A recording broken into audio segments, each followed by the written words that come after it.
I'm going to teach you a modified wall leg squat. It's quite a modified version of what you may recognize as our general standing wall squat, if I can give you a little demo. So a normal standing squat is from an upright position, feet hip distance apart, hinging at the hips and knees as if you're sitting into an imaginary chair. Weight right back on the heels, and then we return upright by using our glutes, our hamstrings, returning to a neutral spine position. So this is our more typical wall squat, that you might be familiar with.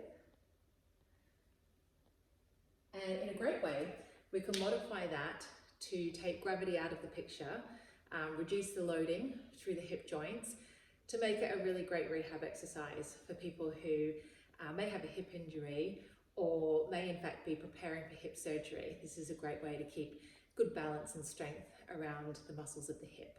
So you need a wall that you're happy to put your feet on, a mat ideally. We're going to come and lie onto our back. So shuffle your bottom quite close to the wall, feet up against the wall, and we want to create a 90-degree angle at the knee and a 90-degree angle at the hip. Our feet and knees are slightly wider than hip distance apart. Okay, place your arms down beside you. And before you begin, just become aware of where your lower back is resting. We want to start with the back in a neutral position again. So we're not either flattened into the mat or arching through our ribcage lower back. So take a moment to settle lower back, pelvis into neutral. Ribcage can really relax and soften into the mat underneath you. Okay, engage your Pilates core now by thinking of drawing up through the pelvic floor, or you may better think of lower tummy gently drawing into the front of your spine. So we're set, we're in neutral, we've got our center engaged. So we're just going to do some isometric squats here.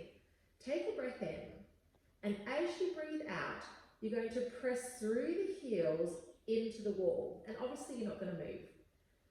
We're going to hold that contraction for the count of 5, 4, 3, 2, 1, and completely relax the legs from that contraction.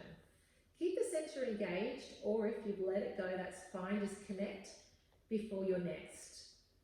And here we go again. We're going to exhale, press for 5 through the heels, 4, 3, 2, 1, and relax the legs for 5, 4, 3, 2, 1, and again, press.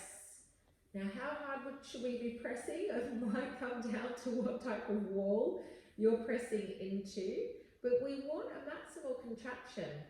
Okay, again, you're going to need a sticky mat so that you can't go sliding across the floor, and we're going to need a solid wall. And you really want to press really as hard as you can for 5 seconds, and then let it rest for 5 seconds.